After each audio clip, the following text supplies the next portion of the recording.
Let me thank you and welcome you to Lycoming College for those who are visitors. My name is Jonathan Williamson. I'm director of the Center for Energy in the Future, which is hosting the Spring Symposium, and tonight is our fourth out of 5 speakers for the semester as part of the symposium. I'm very proud to welcome Tim Roush, who is Senior Vice President for Talen Energy and their Chief Nuclear Officer to campus this evening. To give a little bit of background, Mr. Roush oversees Talen's nuclear facility at the Susquehanna Power Plant down in Berwick that many of you may be familiar with. That plant produces 2,700 megawatts, and if I've learned a little bit and done my math correctly, that's enough for about 2.7 million homes of power. So a major supplier of power into the grid in this region. Mr. Roush joined Talen in 2009 after 25 years of experience in virtually every aspect of the nuclear power industry, prior working for GPU Nuclear Corporation in their Oyster Creek plant, as well as First Energy's Perry Nuclear Plant in Ohio, and Exelon Nuclear Corporation. Originally from Ohio, I understand it. His bachelor's degree is in nuclear engineering from the University of Cincinnati. For once, I'll say go Bearcats. My alma mater is in the same conference, and normally I wouldn't do that. His master's in business administration is from Cleveland State. He holds a number of leadership positions in the industry, including as chairman of the Electric Power Research Institute's Nuclear Power Council. So without stretching the introduction out too long, let me welcome Tim Roush to the Lycoming College campus. Thank you very much.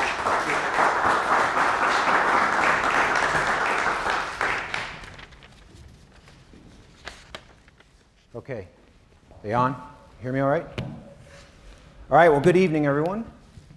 Thanks for that welcome.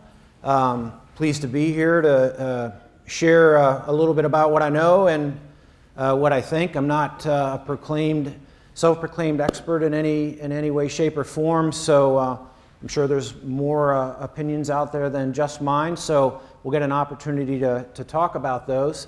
I'm going to go through quite a bit of the landscape of what happens in the nuclear area, what's happening in the nuclear area. So along that journey, if I lose anyone, please, just speak up and say, hold on, can you clarify that, or can you say that a different way? Because as we move through the slides and the presentation, I'd like to bring you all along so that it's more of a communication, a dialogue, if you will, than a lecture for that matter. So please let me know if you've got a question along the way. We do have the second part of this. If you have not been to one of these, we'll do a Q&A between Jonathan and I, and then I'll get back up and answer your questions that you may have on what you heard this evening. So that's built into the evening. So this is obviously a map of the United States, and all I wanted to do here was show you a little bit about what's going on with the nuclear power plants in the United States. We currently are operating 99 nuclear power plants for commercial operation purposes. So there are many other reactors in the United States that are test reactors, they are national lab reactors, and many universities have experimental reactors at them also. But I'm here to talk about commercial power. And a couple things I wanted to point out is in the recent past, several of our commercial operating stations that were operating perfectly well have closed, mainly due to market economic conditions. So over here, Fort Calhoun Station last year, it closed. It's a smaller single unit reactor. So everything in economics for whether it's gas, coal, or nuclear comes down to your cost per megawatt. So your denominator in that equation is the number of megawatts that your unit puts out. If you're a small single unit, in the case of Fort Calhoun over in the Nebraska area, they were a 600 megawatt unit, single unit. So they have to divide all of their costs that they incur by 600 megawatts times 24 times 7 days a week times 365 So that's their total output for the year. And when you compare that, for example, 600 is their denominator, and as you introduced me, Susquehanna's denominator is 2,700. Okay, so we're over 4 times the size, or about 4 times the size of that unit, so we can divide our cost by 4 times the denominator, which can make the price per megawatt a lot more economical. Fort Calhoun is now closed to commercial operation. There was a station up here called Kewanee. It's now closed. And up here is Vermont Yankee. And Vermont Yankee is also closed. So the common theme between them all is they're single units, small units. So they have a hard time making economical power. Now, so what we have in the blue star here is possible closure. So a power plant that is infamous, although it's the other unit, but 3 Mile Island 1 is a 900 megawatt single unit station. It was intended to be the dual unit between 3 Mile 1 and 2. 2 no longer operating, obviously. 1 is a very good operating station. In fact, it operates among the best in the industry in the world. It's a very safe, very well run, produces power year after year very effectively, but it's a single unit 900 megawatt. So again, that denominator is very small compared to 2,700. So they're struggling with making ends meet economically. We're going to talk a little bit about possible legislation or possible fixes for that in Pennsylvania. Those plants that have announced closure are in the green diamonds. So Pilgrim up in Massachusetts has announced that it will close in 18 and at the latest in 2019. So sometime in the next 2 years, the Pilgrim station will close. Again, single unit, small. Oyster Creek, which is in New Jersey, right here, it has announced formally it will close in 2019. Again, single unit, small reactor. But Indian Point 1 and 2, which I have depicted here, are larger, and it's a dual unit. Now, economically, they're in good shape, but politically, they're not in good shape. All right, so they sit right off of the island of Manhattan, and there's a lot of political pressure to shut those units down, and the cost to debate those political pressures is something that you just can't overcome when prices are low. So they've announced that they will run to the end of their original life in a nuclear plant. The original life is a 40-year life. You can extend that to 60 and ultimately up to 80. They will retire at the end of their original life and not pursue any extension. So they'll be closing with what we would call early, because they're certainly capable of operating beyond that time frame. And then Palisades in Michigan, another small single unit, has announced closure. Now I want to talk about what's being built in just a moment in another slide, but this is kind of the landscape. 99 currently operating. In the past 3 years, 3 have permanently closed. In the next 3 years, you're looking at 3 additional reactors closing, and then another one that's closed longer term but has announced. So how well does commercial nuclear power operate relative to gas, oil, coal? So you can see this is our capacity factor for the whole industry. And back in the 80s, the commercial nuclear power plants were operating around 58%, meaning of the total year that you would want them operating, because they're base load units. Nuclear plants are not units that you would peak and then drop their power level to follow load. You're going to operate them full power all the time. That we were operating in the 58% region. In 2015, we were operating at 91.9% of the time. Let's call it 92% of the time. So 99 units operating essentially 92% of the time. That's a tremendous capacity factor. There isn't any other power source that comes close to that. I mean, they're very reliable. They're base load power. They're fueled for up to 2 years, So you're not depending on a pipeline, you're not depending on a train rail, you're not depending on anything to feed the fuel daily, weekly, or monthly. They're refueled for 18 or 24 months and they operate continuously or virtually continuously.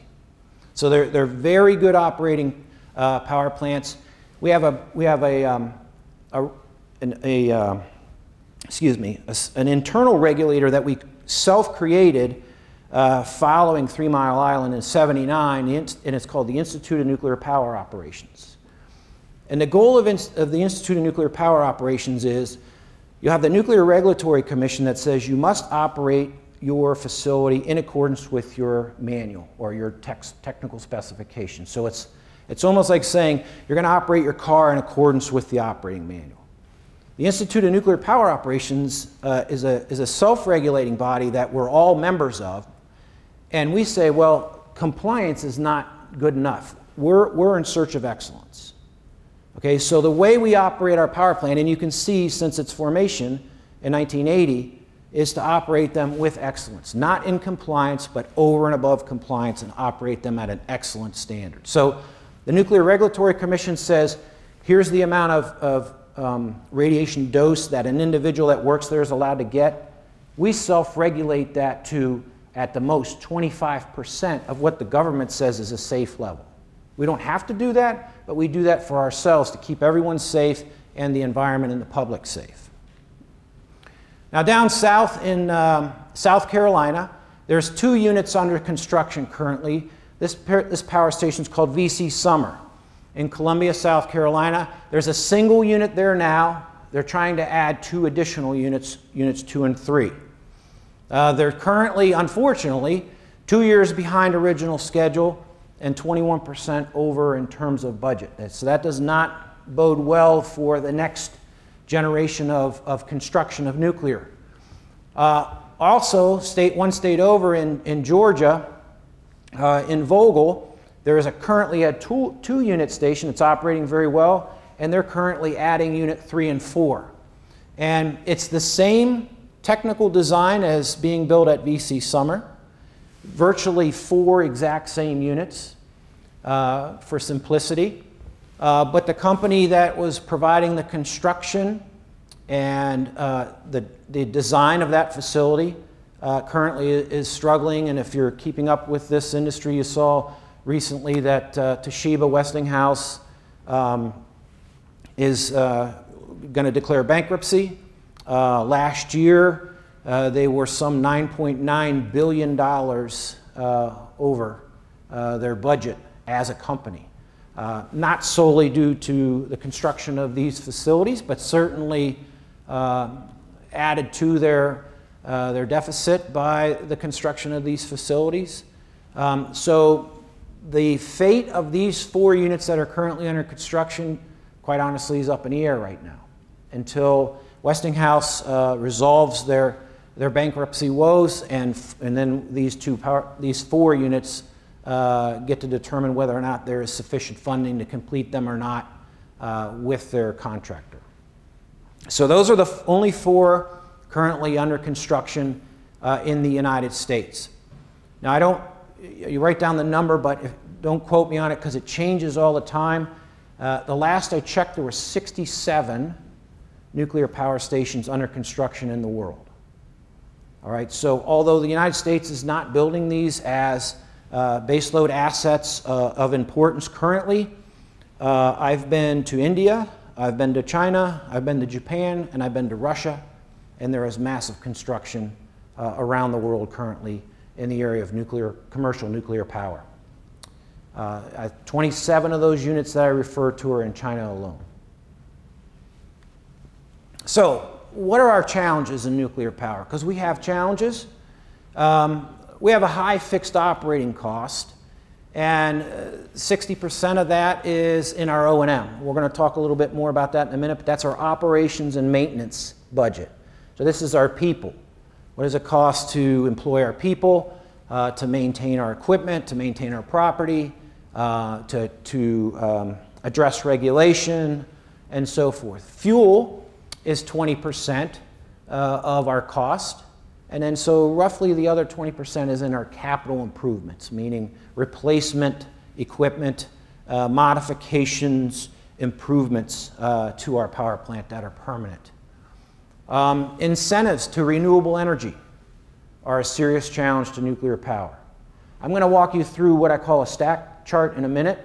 We're going to do some really simple math, but I'll show you how incentives for renewables are really negatively impacting nuclear power. And again, people have different opinions on that. I'm all for renewable energy. I love green energy, but there has to be a level playing field in terms of what we're building, how we're building it, and the investments that have already been made. And in some cases, these incentives in an open market have definitely had a negative impact on many different sources of energy. Sustained low natural gas prices. We are now the home, this area in this Marcellus and the Utica Shale region, we're the home of the lowest natural gas prices in the United States.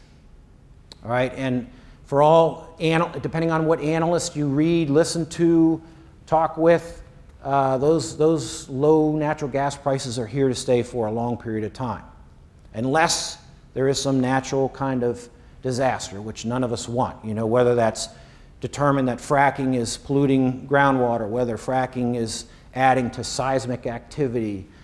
Those sort of things would be a game changer in terms of low natural gas prices, but short of something like that, there is an abundance of natural gas below us that's easily retrievable now with modern technology. And low or no energy demand. With everything that we're all doing in our homes, in our businesses, with LED lights, with high efficiency appliances, those sorts of things.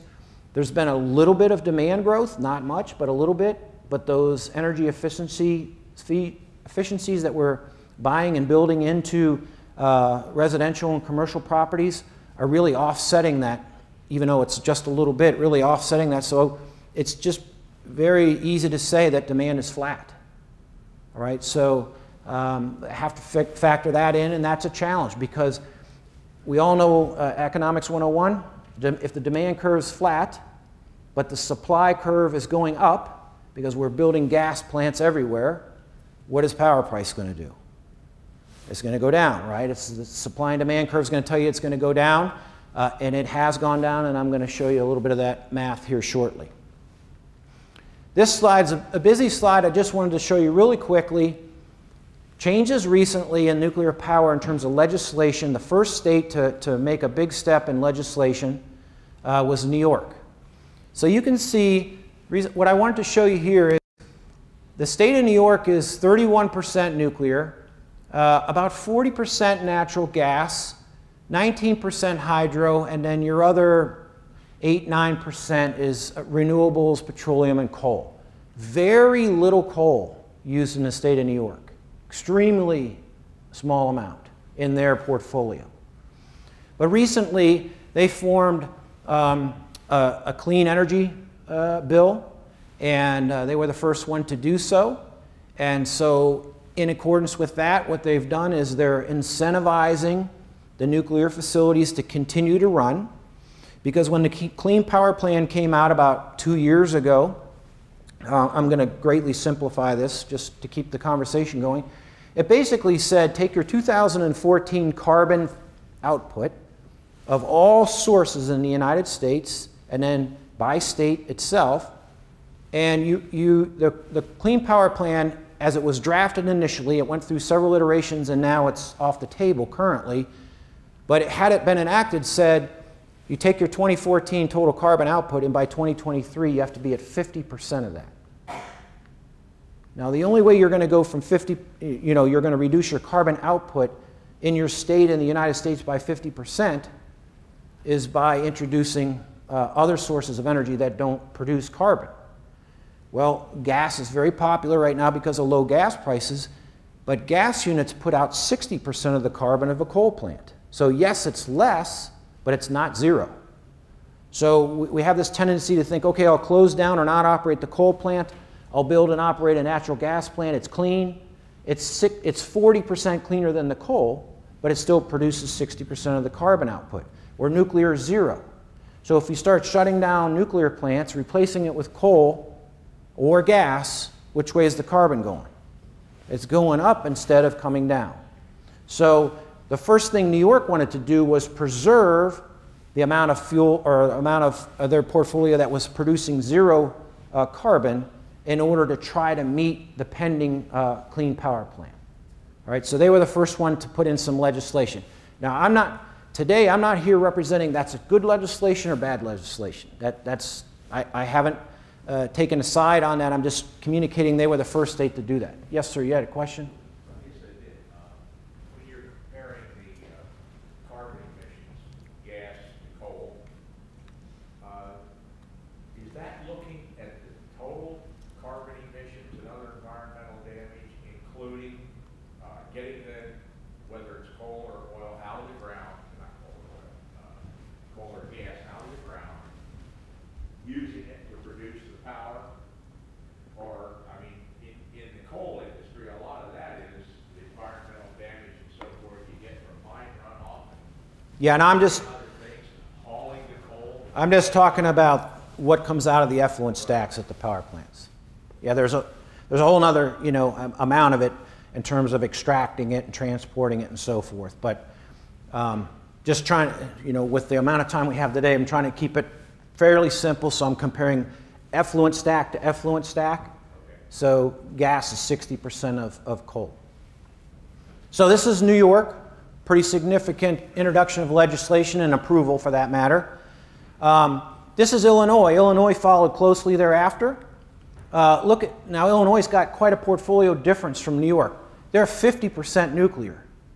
Okay, they're basically 40% coal. Remember, New York's very little coal.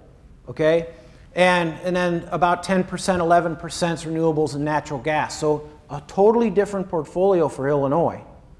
And Illinois said, well, we've got no hope of competing with any kind of Clean Energy Act if it comes to fruition if we don't do something with the nuclear assets to protect them.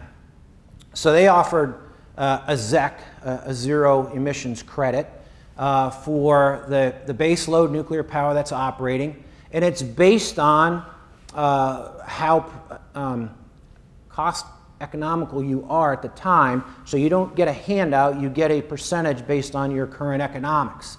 But nonetheless, that's new legislation that was recently formed to help maintain the 50% nuclear as base load energy in the state of Illinois. Again, I'm not judging whether that's the right thing to do or the wrong thing to do, but that is new in the United States. And then if we look at Pennsylvania, Pennsylvania's got, in my opinion, the most well-rounded portfolio because it's about a third nuclear, a third natural gas, a third coal, and you've got some renewables in the areas of hydro and wind and solar. Okay? This needs to grow, but in the state of Pennsylvania, you can't count a whole lot on the current technology in solar, and there are parts of the state that are generous from a wind standpoint, but again, wind and solar, and I'm using very simple numbers, about 13% capacity factor. So if you said, I'm going to run them all the time, 13% of the time they're going to be available to you because the sun's shining on the right time or the wind's blowing at the right time. So yeah, it's a good component to the portfolio, but it's a lot different than an Arizona from a solar perspective or a Texas from a wind perspective. Okay, we have a very low capability factor for both solar and wind in the state of Pennsylvania. So we'd love to see that grow, but we need some technological advancements to really make that happen in a state like Pennsylvania. So now there's some new energy and discussion in terms of, well, what do we do in the state of Pennsylvania, if anything, to protect the zero carbon output of the nuclear stations?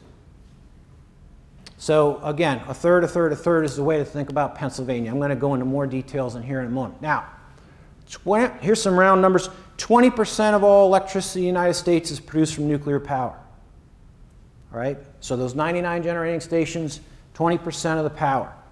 But 62% of the clean energy power comes from that 20% of nuclear. All right? So it's a very large component of the United States clean energy is the nuclear power, of which only 20% of it is total generation is nuclear. The other that is your carbon-free is your hydro, about 19% in the United States, wind, solar, and geothermal at about 18% in the United States. So this is your carbon-free footprint, all right, that makes up your total supply. Here's your capacity factors again. Remember I told you 91.9 in 2015. 2016 is even better. So last year we operated at 92.2% of the time, the 99. And then when you look at how well or how often does a gas unit and a coal unit operate, wind, solar, this is a United States representation, because your wind and solar, as I said, in Pennsylvania would be extremely low compared to those numbers. So if we're talking about carbon-free, okay, clean energy, we've got to somehow deal with this tower right here versus these towers right here that are not helping us out in those areas or helping us out as much. So what are the benefits to Pennsylvania? And it could put up similar chart for everywhere there's nuclear power in any state in the United States. But since we're in Pennsylvania, I just grabbed Pennsylvania's. So about $2 billion to the state's GDP annually. Right? That's a significant contribution to the state's GDP. And if you think, I didn't calculate these numbers, my company didn't calculate these numbers, there's an evaluation done on a state-by-state organization called the Battle Group. Right, so these are retrievable online if you want to go look at these numbers for our state or any other state for that matter. About 16,000 jobs.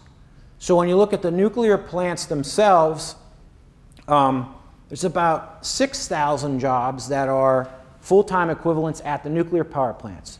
But the 16,000 are your supplemental workforce, your suppliers of components that are used for those nuclear plants, the fuel cycle, the other cycles that occur at, water manufacturing for the units, outage jobs for rejuvenation of the units every 18 or 2 years. So when you put that into a calculation of 16,000 full-time jobs in Pennsylvania attributable to this industry. On average in Pennsylvania, because of the base load nuclear power, it's about $788 million less for the consumers on an annual basis for their electricity, meaning it keeps the electricity prices lower. And this is the carbon credit piece is we avoid 37 million tons of carbon emissions per year. Right? So that is a huge number. When we're talking about dialing back carbon and having a positive impact on the environment, if we were to replace all those megawatts with gas and coal, this is the extra amount of carbon we'd be putting into the atmosphere. Okay, so what's going on in PA right now? So just recently, in March, a caucus was formed, and it's 2 senators and 2 representatives. 2 of them are Democrats, 2 of them are Republican by design. It's a bipartisan nuclear caucus, and their role is to get informed, to get educated, to stay on the forefront of what's happening in nuclear energy in the state of Pennsylvania, its impact on communities, jobs, and so forth, so that when legislation is drafted, and it will be drafted, it'll be drafted to say do nothing, or it'll be drafted to say incentivize or penalize, or whatever the case may be. There will be something coming. These 4 in the caucus want to be the voice of reason to make sure whatever that legislation is informed.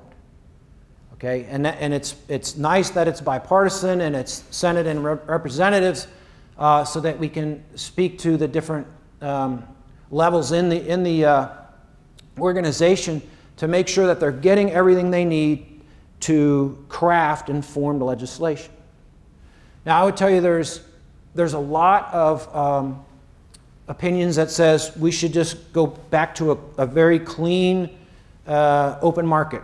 Get rid of any incentives for anyone. Okay, just restore the open market.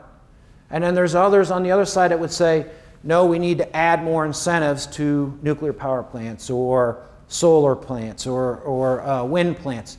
So there's 1,000 different opinions on how to do this correctly.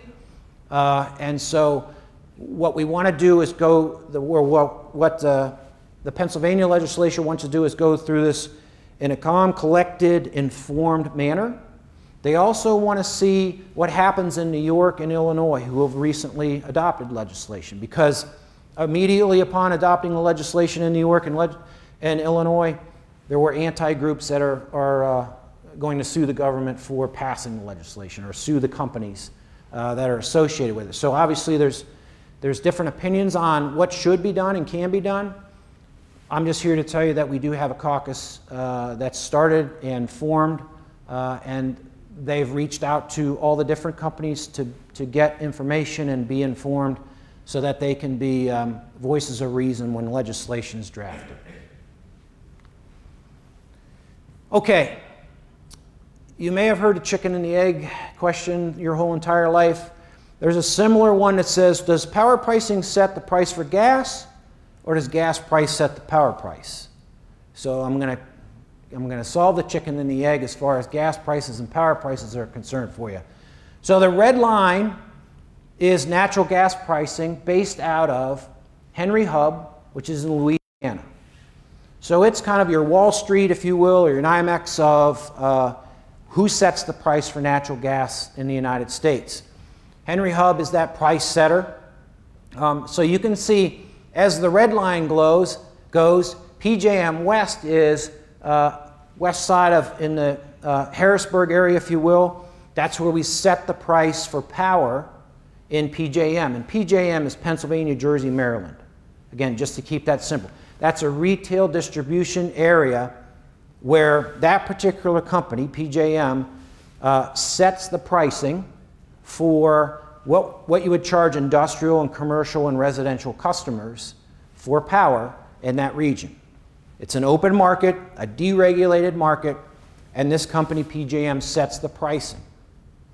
So do you notice the correlation between the red and the blue line?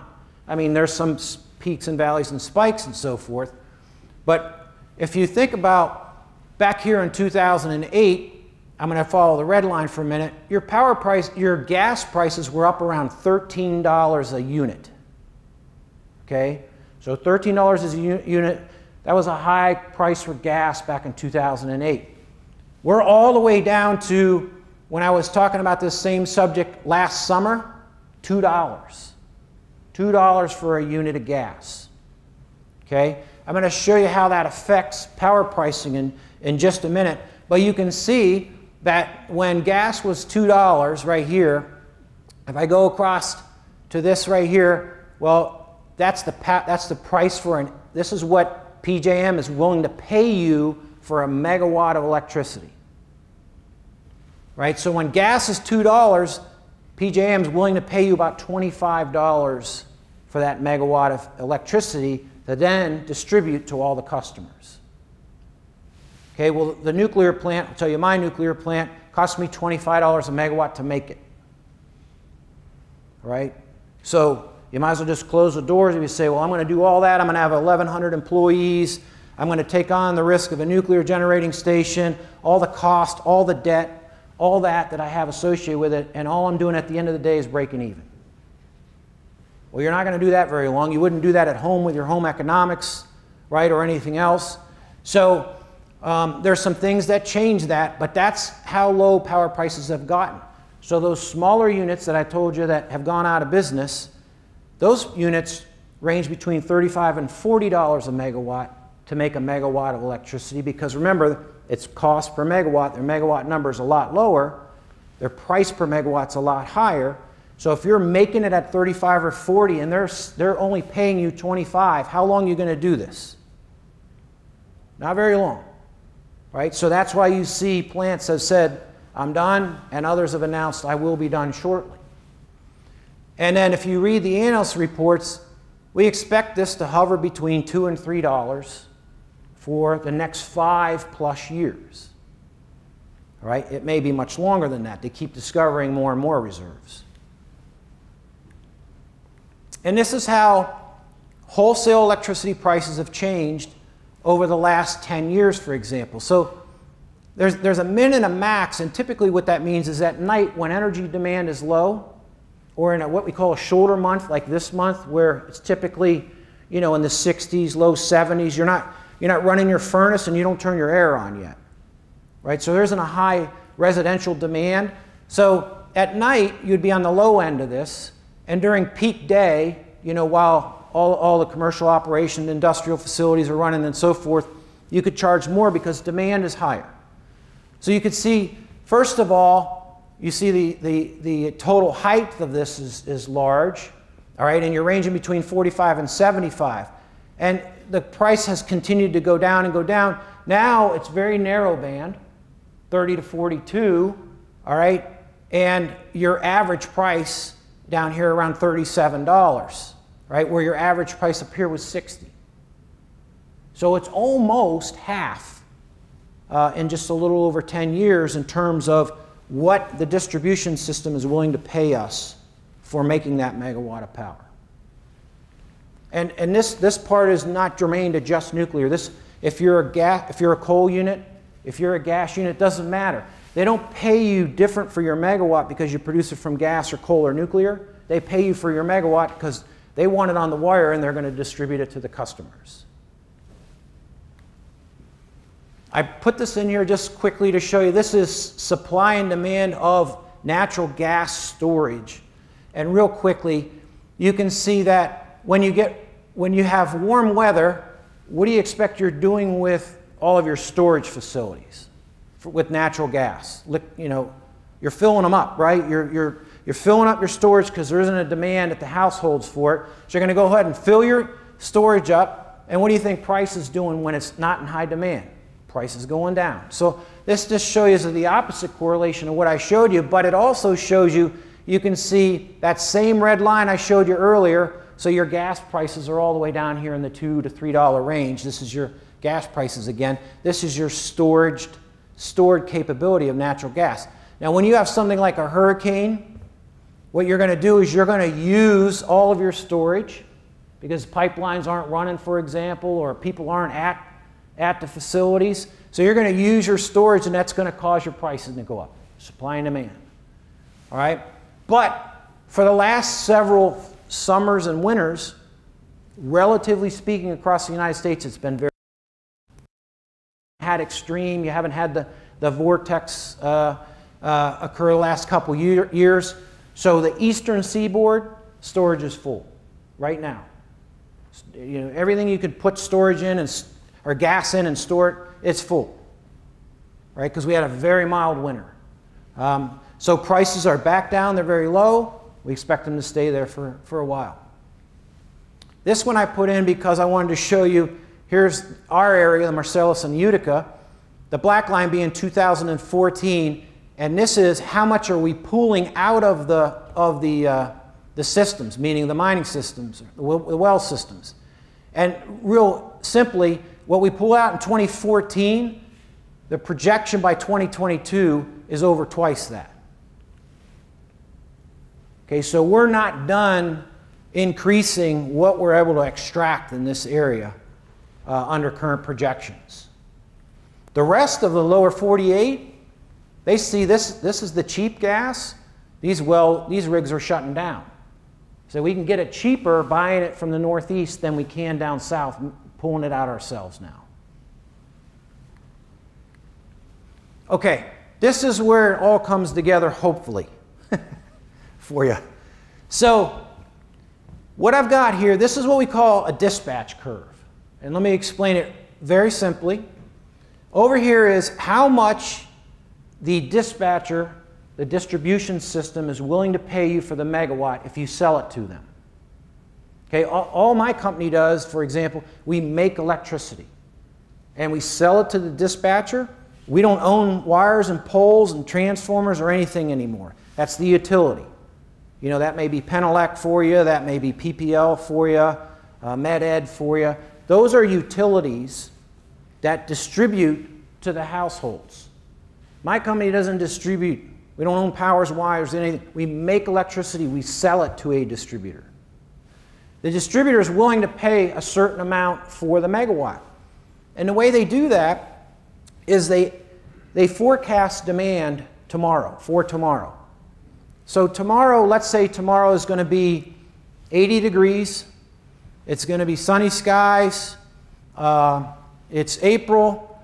So what does that mean? That means there's quite a few units, whether they be gas, coal, nuclear, in what we call outage. Susquehanna just finished their outage last Sunday. We had one of our units off for 36 days for a scheduled 36-day refueling outage. We came back Sunday. So we're back producing both units full power, but there are other units that are down for their 20, 30, 40-day refueling or maintenance outage. All right, so there are a lot of these things have to go into the analyst saying, okay, what's the supply availability tomorrow? What's the demand going to be? What other things, if you were an analyst, would you be thinking about to try to figure out what the right price is for tomorrow? Temperature, right? Are there any storms coming? Are there any planned outages? What day of the week it is, right? Saturday's demand's a lot different than Tuesdays, right? So you have to figure all that in. So they come over and they say, okay, for PJM, Pennsylvania, Jersey East, this is Eastern Pennsylvania, we're going to say we need 100,000 megawatts of power tomorrow. We're going to estimate 100,000 megawatts of power. So we come over here and we intersect this curve, and we say for 100,000 megawatts of power, what am I willing to pay for it? And so that intersects over here at $37 a megawatt. So tomorrow, the dispatcher would say, if you want to sell us your power tomorrow, we're willing to pay you $37 a megawatt. If it costs you $45 to make it, what are you going to tell them? Nope.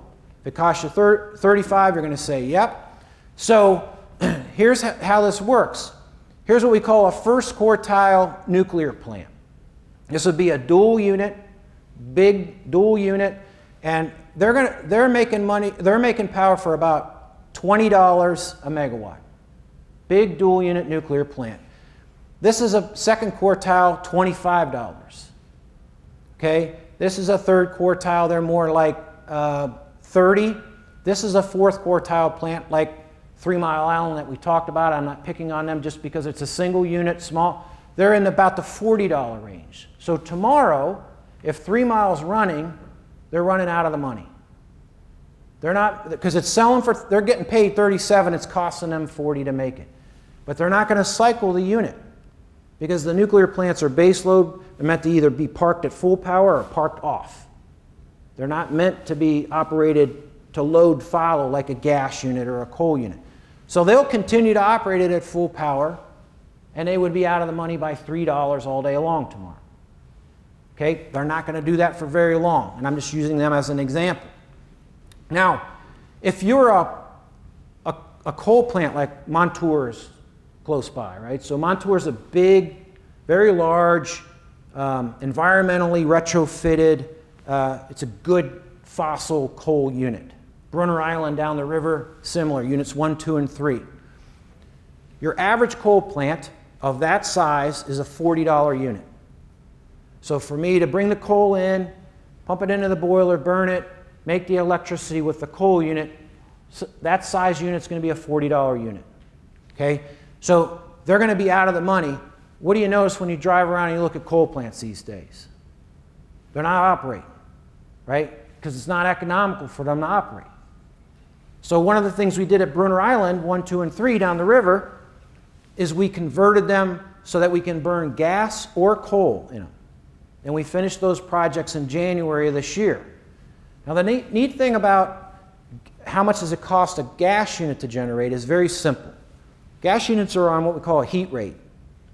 The more efficient the heat rate, the lower it would cost you. So there's less inefficiency. So a 10,000 heat rate is what most of the coal units are out there, just for ballpark, a 10,000 heat rate. If you multiply a 10,000 heat rate times $2 gas, cost that gas unit $20 to make, so it's 10 times 2, it's a $20 unit. So with gas at $2, that old coal unit is actually lower than the baseload nuclear plant. Okay? Now, if you take, I'm sorry, that's if I take that old coal unit and I burn gas in it. So it was a $40 unit out of the money. If I burn gas in it, if I convert the boiler so I move it all the way up here. I just made that a very economical power plant. Right? So we've converted 3 of our units, likely to convert others so we can burn gas or coal. The other thing is we brought our carbon output down, right? Because now we're burning gas instead of coal, 60% of the carbon production of coal. So this stack curve is how every single day is planned for the next day. And so where do you want to be? You want to figure, well, where is this demand going to be on a normal day? And you want to be to the left of that in terms of your total cost to produce energy so that you're in the money or you're making money for the grid or making power for the grid each day. If this is a really horrible place to be, this price setting unit, because if you come up and you intersect one of my units at 37, I have to run because they need my energy for the day and I'm breaking even. Right? So it's not very rewarding to say, okay, I got to run so that stability on the electrical grid is there, but yet I'm not going to make any money for doing it. Now there's another piece of this called capacity pricing. It's for a different discussion. It would take us too long to do. But we do get a payment from PJM, that distributor, to invest in the plant and be reliable when they need us. Because you all remember the rolling blackout that went from Detroit up around the Great Lakes right up into New York. So what happened is we got an instability on the grid, and then the generators kept tripping off because the generator is protected from harming itself. So if it sees large fluctuations on the voltage on the grid, it'll take itself off so that you don't harm the generator. And so the generators kept doing that as you went around the Great Lakes, which kept resulting in less and less power being produced. You had an unstable grid to begin with, and you just added to it as the units tripped off. So to incentivize plants to not have a bad day when it's very, very hot or very, very cold, they give you a monthly check for incentive to invest in your plant so you'll be there on the hottest day and the coldest mornings. And you say, well, that's kind of nice. Well, it's a very minor amount of money on a per megawatt basis. If they call me in July of this year, on July 5th, and they say tomorrow is what we call a capacity day, meaning we expect the demand on the grid to be at its max. So pricing is going to be up here around $80, $90, something like that per day. And we've been sending you those monthly checks. We expect you'll be there tomorrow. And I better be. Because if I'm not, the penalty is $2.2 million an hour. Okay? So if a unit comes off, if it's not a gas unit, which can turn around quickly, if it's a coal unit, an older gas unit, or a nuke plant, probably figure 48 hours to turn that unit around. Right? So they're really nice because they cap the penalty at $99 million for any one incident.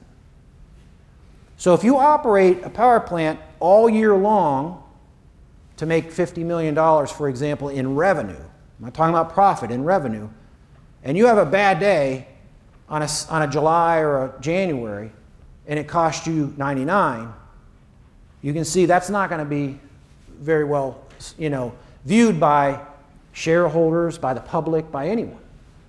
But right now, conditions have been so mild that everyone is taking the capacity check. They said, oh, I can do it, I can do it, I could be there when you need me. But we haven't had any of those extreme days in the last couple years.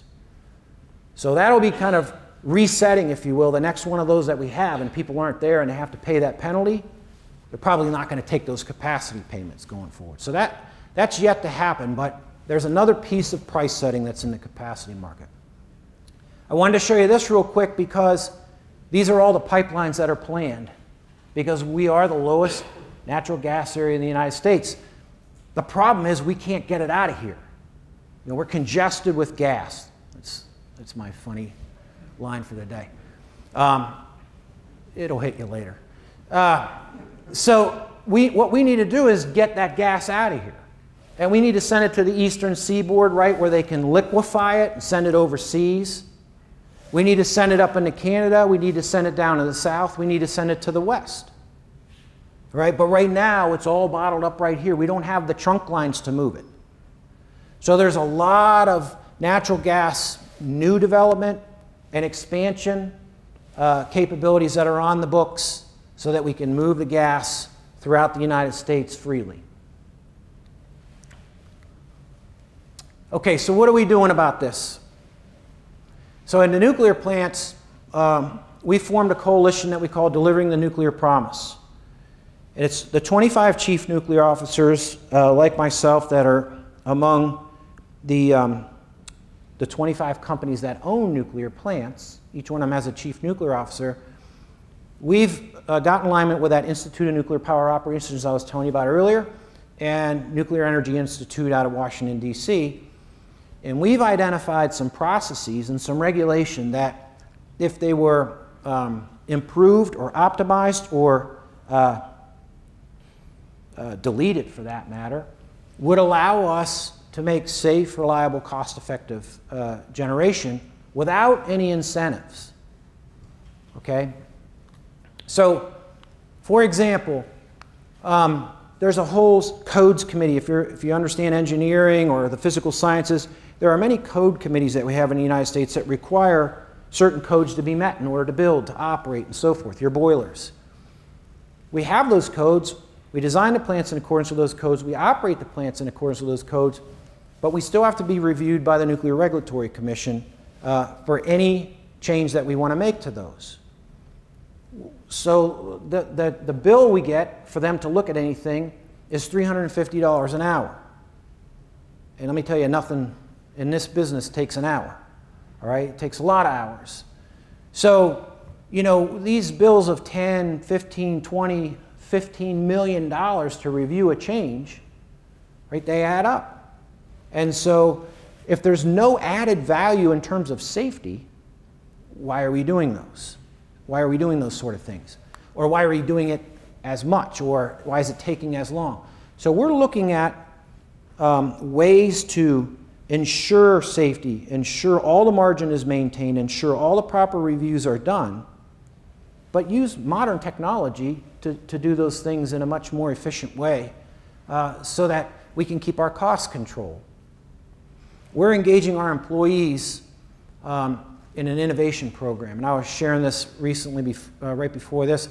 We figured out a way to take inventory of uranium on a different schedule than we had been, and it's just a matter of not having it as inventory for as long or as many months, and we can save a couple $1 million and not owning that uranium until we actually need to start manufacturing the fuel.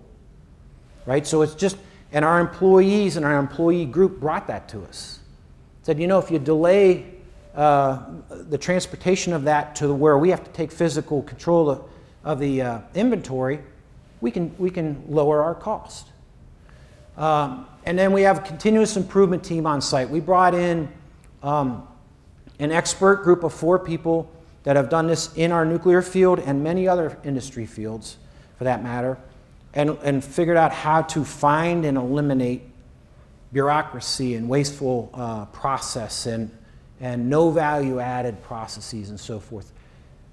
Why am I telling this? Because our position is not we need regulation help or we need credit or we need incentives. Our position is we need to be economically viable. If there is a credit that comes or an incentive that comes, we certainly wouldn't turn that down. But we want to be capable of standing up and competing based on our own economics. So we've got all of this going, not only at Susquehanna, but around the industry to bring cost better under control. If I take you back to this real quickly, and I add up, let's take wind in Pennsylvania. If we take a wind turbine in Pennsylvania and we look at the subsidies that are added to that generator for wind, for every megawatt that they produce, there's a $57 incentive. Well, how do you compete with that, right? It costs me $25 to make the megawatt. I'm going to try to sell it for $37. They're getting 57 just for making it plus the 37 to sell it. Right? So there's incentives that are already out there. There's subsidies that are already out there. It's got the open market recoiling to say, well, what if that makes sense and what if that's fair? And then we're talking about adding more. So it's a very complex situation right now in the energy market that we're working very hard to understand. And as I said, working very hard to keep ourselves economically viable, safe, and reliable without extra incentives. So that's what we're doing. Yes, sir.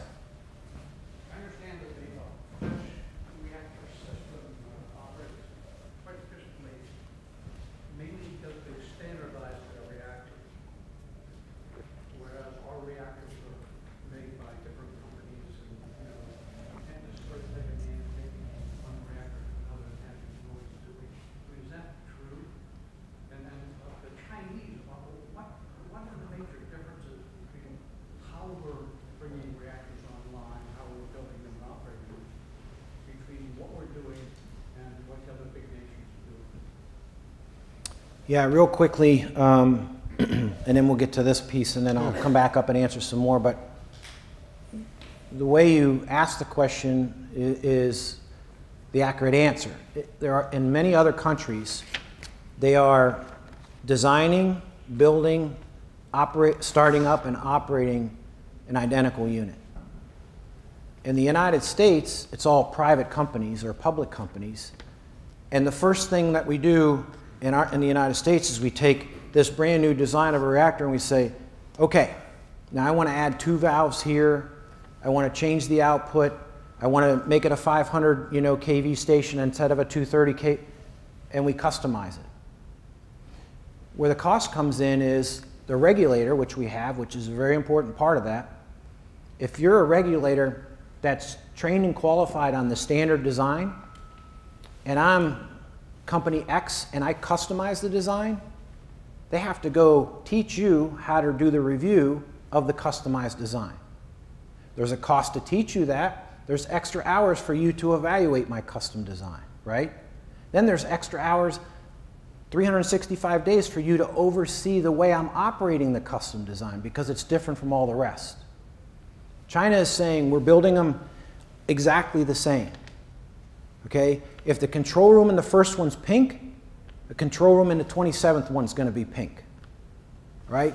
Because we want the crew that manufactures it to learn the lessons and build number 2, and learn the lessons and build number 3. And we want the plant that's the team that starts up number 1 to learn the lessons, and then they'll start up number 2. So it's more of an assembly line approach in other countries, but the free market, multiple companies in the United States approaches it differently. Now, with the most recent thing going on in Georgia and South Carolina, the United States may rethink that. I don't know, but that's my short answer for why it's different. Thank you. If you'd like to Sure. join me here.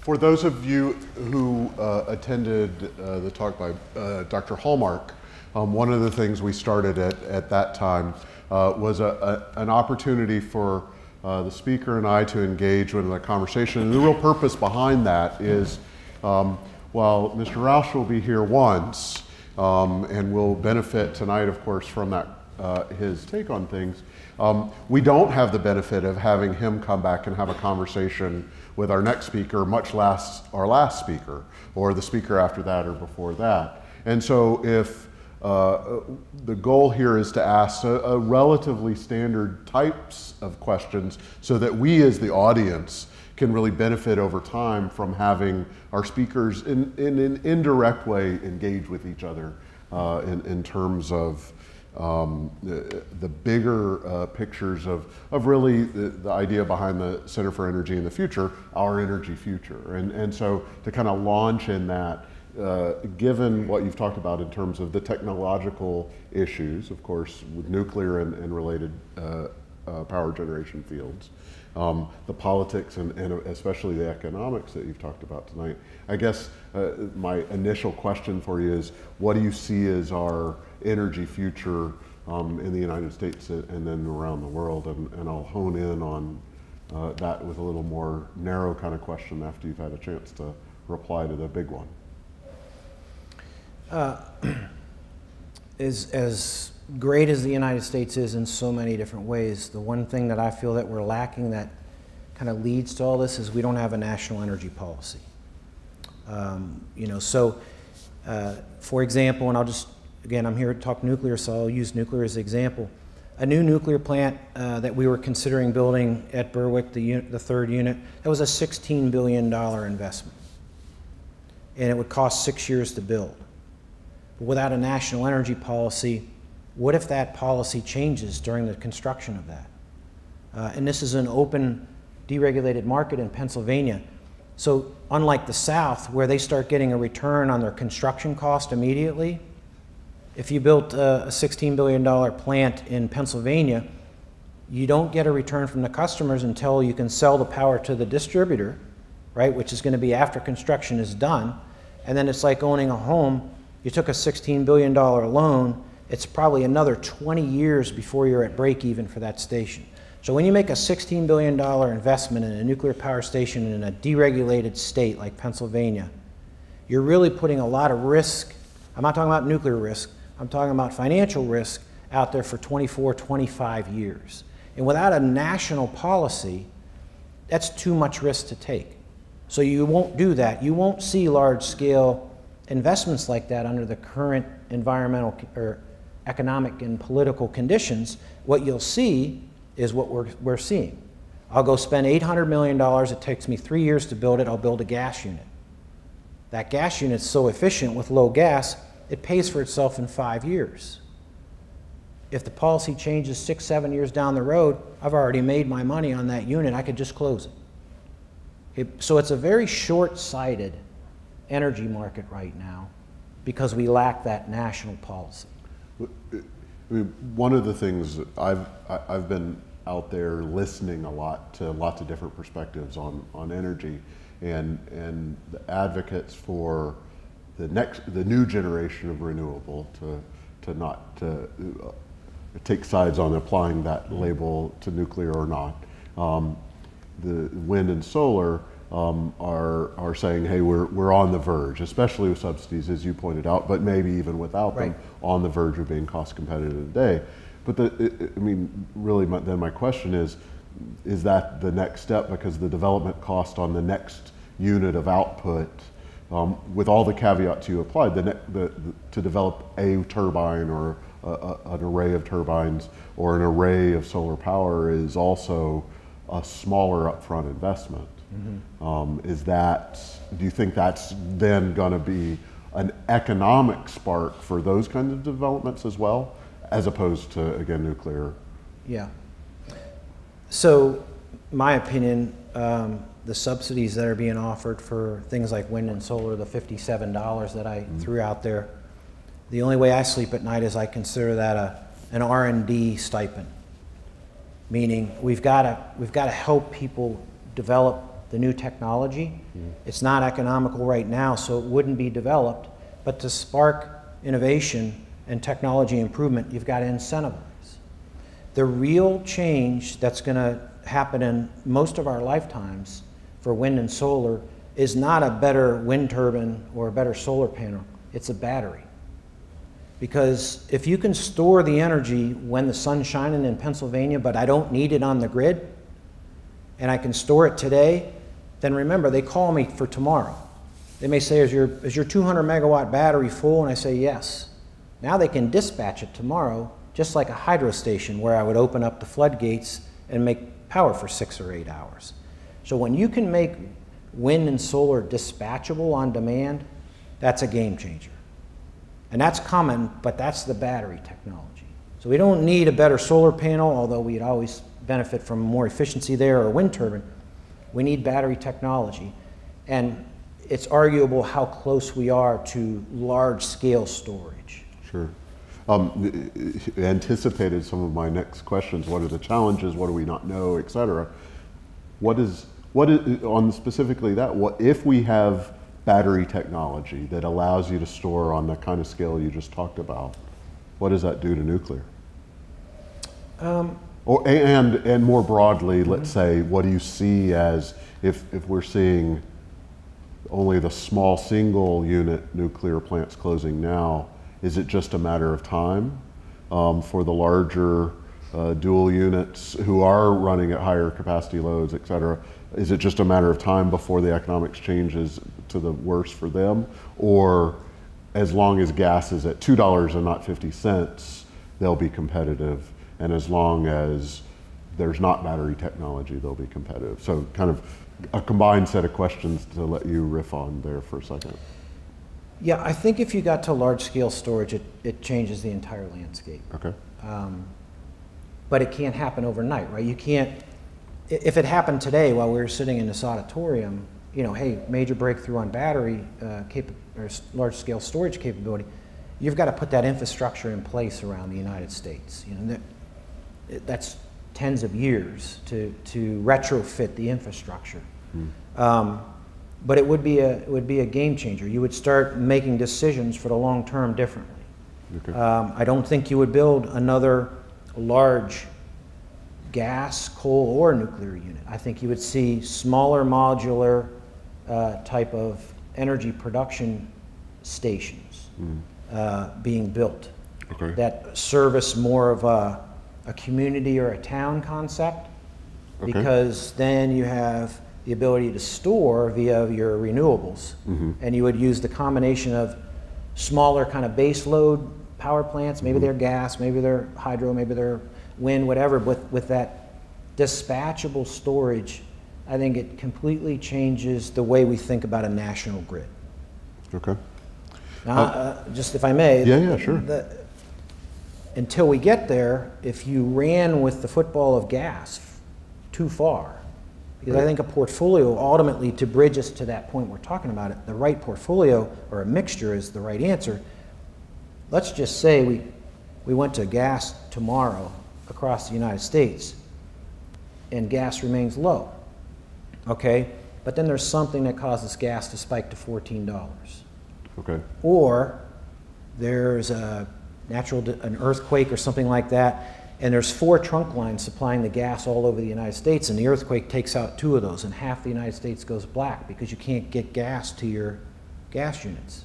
No one's going to put up with that, right? Right.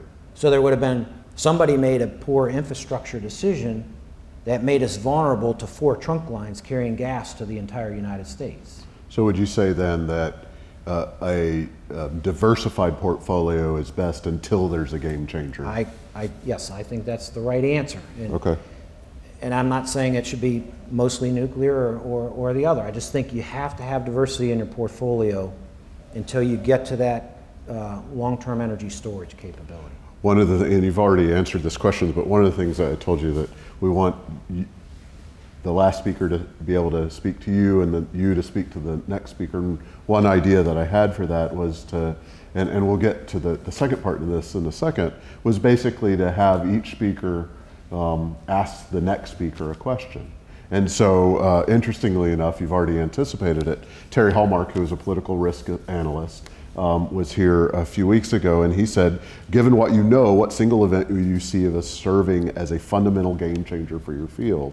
How would that evolve your thinking about the energy future? And I think you preempted the question quite well with that explanation. Yeah, that bulk storage is, Yeah. that's my answer. That's the game changer. To change gears a little bit, you know, as I was telling you earlier, we're a liberal arts college, and a big part of our mission, of course, through the Center for Energy in the Future is to help prepare our students to engage in the world of energy in some way or the other, and there's a lot of different ways, of course. But given that liberal arts background, what advice could you give for helping students think about how they could better prepare themselves to engage in the world of energy, either simply as citizens, and simply is the wrong word there, as citizens, or as somebody who might want to make that their career? That's a good one. You know, I think that what I would ask of the students or the learning population now is look at energy as take all the politics out of it and keep an open mind. Because a lot of times when I interface with folks, they're either pro-gas, or anti-gas, or pro-nuclear or anti-nuclear. It's almost like they have to pick one or the other. And I think that leads to uninformed or unbalanced opinions and then therefore decisions. Okay. And I would ask that we continue to talk about and discuss multiple sources of energy, whether they be existing or proposed or on the brink of coming to reality. But as soon as we start forming black and white decisions about sources of energy in our energy market and the infrastructure, I think we lose the value of the liberal arts or the diversity that comes with that to make better decisions for the future. Okay, thank you. I don't want to take too much time away from the public's ability to ask you some questions, but that last question I have for you is, our next speaker is Barbara Heim, and here's an advertisement too.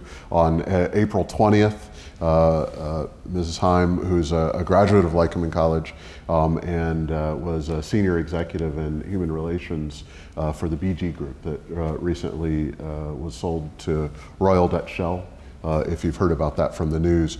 She'll be here speaking, talking about careers within the energy industry. And so what question can you think of, one that I might ask of her to continue this conversation? Well, I think if we forecast 10 plus years, I think that the majority of energy production will be with very few humans. Okay. So how do you encourage the human resource to be interested in the industry, Right. attract and recruit them? And an example of that is my station, for example, we employ 1,100 full-time employees. A mile from me, they're building a brand new 1,000 megawatt gas unit, and they'll employ 25. Okay, so if you tripled their size, they would be equivalent of my station. They have 75 employees. I have 1,100. Now, I'm not saying 1,100 is right or 75 is right, but there's going to be a lot less demand for employees with new technology producing energy. So how do you keep people interested in it? Because it's not going to be, it's almost like coal and steel, of 50, 60 years ago. It's not going to have that draw that it does today. That's a good question, and thank you for that. And I will definitely ask her what she thinks about it. So I'm going to grab a mic and maybe take 15 minutes or so and see what questions people have. Sure. You can stand, sit as you prefer. Questions? Lots of hands. Let me, since you had one, let me go here and then come back. Hi, thank you for your... Oh. I don't think I need this, actually. I think it's for the video. Okay. Is it on? Yep. All right. Thank you for your presentation. I have a question regarding your statement that if nuclear credit, some kind of subsidy comes your way in Pennsylvania, you'll welcome it. In New York and Illinois, your company has intervened in lawsuits to have those states' credit programs declared illegal under the Federal Power Act. How do you explain that apparent contradiction? Yeah, so we are not pursuing credits. What we're doing is remaining neutral. But what my answer, or what my statement earlier was, if the state of Pennsylvania decides to incentivize the other nuclear stations, we wouldn't put ourselves at a disadvantage and say we're not going to take them. Okay? We're also not pushing for them. All right? The interesting thing about, I'm going to be careful because I don't want to talk about other companies that are real companies, but if if your whole generation portfolio in your company was nuclear, then that credit would be very positively impactful for you, right? My company, of the 17,000 megawatts of generation I have, only 2,700 of them are nuclear. Just the one plant. Yeah, the rest of them are gas, coal, and some oil. So if you incentivize nuclear in my company, that helps a part of it, but it negatively impacts another part of it. Okay? Again, the open, deregulated market wasn't supposed to have any of these incentives, if you will. You were supposed to stand on the fact that, you know, you were producing a quality product at a quality price, and there was a demand for that. But since then, we've introduced credits and subsidies for wind, solar, and in other states now nuclear and so forth. So we're really creating a cocktail in terms of the market that none of us ever bargained for in the beginning. So we're not saying there should or should not be, we're remaining neutral. My statement earlier was, if everyone else is going to get it, we'll take it. Otherwise, we would put ourselves at a significant disadvantage on a market standpoint. Thank you. And before I hand the mic over to you, let me say that for the few students who are studying, writing those final papers but are here, you get priority, so speak up. But let me hand that over to you for now. Well, my question is that all of the processes that we're now using, except It's only for all of the combustion processes are chemical. This is strictly nuclear, and there's a great difference in how these processes operate theoretically and practically. Now, one of the major problems with the nuclear industry has been, what do you do with the used fuel? And as I understand it, the US government is not facing that problem. I think maybe out of some kind of cowardice within our Congress. But is this something are you optimistic that we can take care of our nuclear fuel, store it properly, even convert into useful radioisotopes at a decent price, or is this going to be an overwhelming problem in the future? Right. So the government did make a commitment a long time ago to be the ultimate repository for long-term storage. And this is public information that they defaulted on their time and their cost commitment to do that, which was supposed to be in Nevada.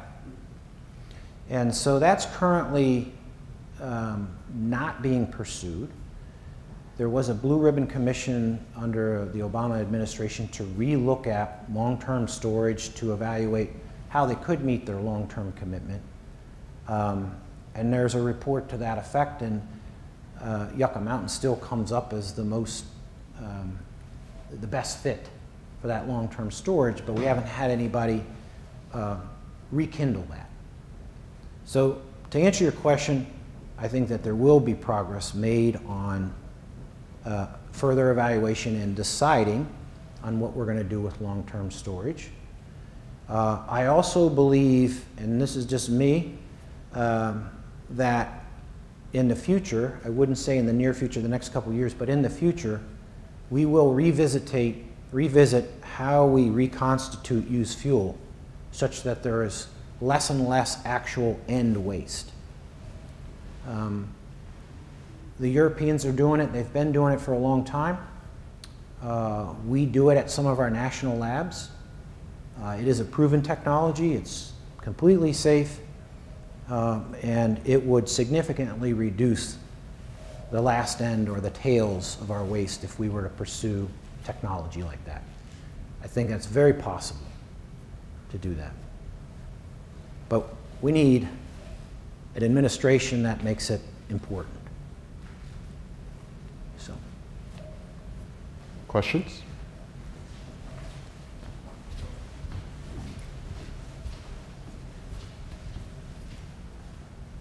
Sir, you made a distinction between financial risk and nuclear risk. And could you say something about I would think, nuclear risk would affect your financial risk. And would you say something about the life cycle or a flow chart of uranium from, you know, it being mined by Navajo and to the storage issue that was just raised, and the safeguards in terms of diversion so that such does not get into the hands of people with malevolent interests? Well, I'm not going to try to attempt to tell you all of the security features that are in place at processing facilities, because I don't work at one of those, I don't operate one of those, I don't own one of those. But I do know that the security force that I have at the nuclear station, for example, their accountabilities, their training to protect a facility like that. And I know that the federal regulation requires that for the commercial plant, and it's all of that for the whole fuel cycle, to get to your question. So I am not aware of any diversion of you know, the fuel types along the processing process in our history. And I know of the type of security that we have, and they have similar security at all of those process steps. And I know that that's very, very, there's a serious accountability for that in terms of ensuring that none of that gets into the hands of the wrong people. But it's also why in the United States our enrichment level is limited. So for commercial nuclear power, we're limited to a very low enrichment level. We could operate the facilities on a much longer fuel cycle. Instead of a 2-year, we could be a 4, 8, 10-year if we enriched our fuel to higher levels. But because of the proliferation piece of that, we're limited by the government in terms of how high we're allowed to enrich our fuel. So I think there are several barriers put in place to ensure that that doesn't happen. And those barriers have proven to be very effective. We've got a student question from Sure. above, and I'm not going to climb the stairs. So, Yale. Building off his question about nuclear risk, what about the prevalence of the Stuxnet fires, which targets the operating systems of the nuclear power plant, which can cause the meltdown? How does that affect the? I'm not sure I follow the question. Around the 2000s, the U.S. and supposedly Israeli built a Melissa's fire computer war to target the centrifuges of nuclear power plants causing overheat. What about nuclear risk with that? From a cyber threat, is that the question? Well, there's a cyber rule out right now that we're currently required to meet, and we have to identify and declare all of our critical digital assets. And so those are anything that could be penetrated from the outside or from someone connecting to our network and so forth. All those are identified, and all of those have multiple levels of safeguards installed in them. Those have to be tested with a certain frequency dictated by the Nuclear Regulatory Commission, and then the Nuclear Regulatory Commission comes in and tests those themselves to make sure that those firewalls or those barriers are in fact robust. So that's the way that we're dealing with the cyber threat. But I would be naive to make you think that, okay, so we solved that, we're done with that. I mean, the cyber threat is just continually evolving. So is regulation, and so are our barriers to ensuring that it does not penetrate the power plant to a critical digital asset that could actually have a harmful effect of some kind.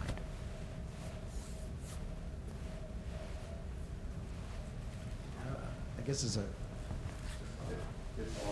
okay. Couple part question.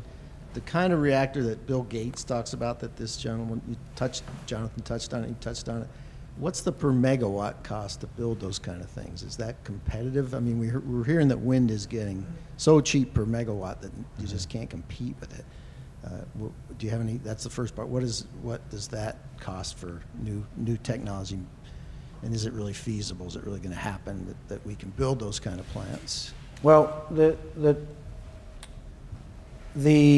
type of megawatt or the type of reactor or technology that Bill Gates and company are talking about are not in the pictures up here that are currently under construction anywhere. They're the next generation.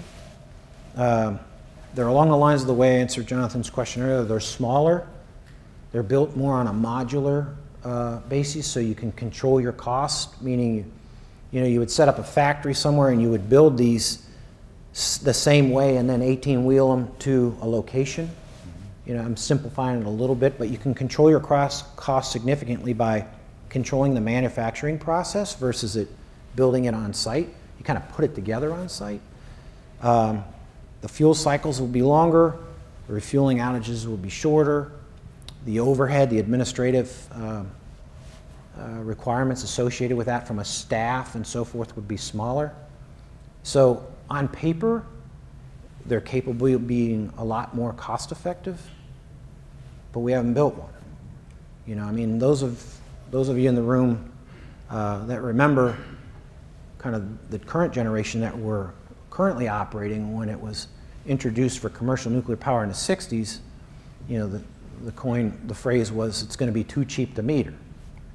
And there was a lot of thoughts that was true. So now we're looking at the next gen and we're saying, hey, these are going to be more cost effective than anything that's currently on the market. We need to actually, construct one or more than one and operate them and see. I hope that is true, because again, I value portfolio of generation, not one type for the United States. And I think that next gen technology's got a lot of inherent safety, inherent construction and maintenance efficiencies that don't exist in today's reactors. Do you think the public would have the acceptance, because you're going to be distributing them in more places, and even though the fuel at the end of the cycle is cleaner, it's not going to be cleaner in the delivery stage? I mean, it just seems like it opens up a lot of portals for problems. Yeah, I don't know if the public will be more. I think if I could answer that, I probably wouldn't be standing here today. I'd be having an umbrella drink in Hawaii or something. I mean, if I could forecast what the public's going to do about that technology, I think there's an education process that will have to go with that new generation. And I think the public will be open to being educated. I don't know that they'll be more accepting. I don't know how to forecast that. All right. Well, I please ask you to join me in thanking Mr. Rausch for his time this evening and all the parts of the conversation. Thank you.